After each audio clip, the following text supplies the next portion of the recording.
હવે બુલેટિનમાં આગળ વાત કરીએ જૂનાગઢની। જૂનાગઢ જિલ્લામાં બુટલેગરોનો જોવા મળ્યો છે આતંક। પાદરિયા ગામમાં સી ડિવિઝનના પીઆઈ વત્સલ સાવજ પર ગુંડા તત્વોએ હુમલો કર્યો છે। બુટલેગર લખન ચાવડા અને અજાણ્યા 8 શખ્સોએ પીઆઈ વત્સલ સાવજની સાથે હાથાપાઈ કર્યાનો છે આરોપ। પીઆઈ વત્સલ સાવજ બુટલેગર લખન ચાવડાને પકડવા ગયા અને ત્યારે જ લખન ચાવડા સહિત અન્ય 8 અજાણ્યા શખ્સોએ પીઆઈ વત્સલ સાવજને માર માર્યાનો ફરિયાદમાં ઉલ્લેખ કરાયો છે। हाल तो समग्र मुद्दे तालुका पुलिसे વધુ તપાસ હાથ ધરી છે।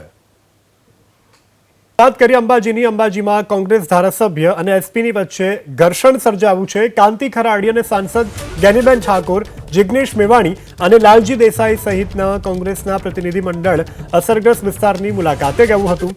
રબારીવાસમાં કોંગ્રેસ પ્રતિનિધિ પહોંચ્યા કે જિલ્લા પોલીસ વડા પણ ઘટના સ્થળે આવી પહોંચ્યા।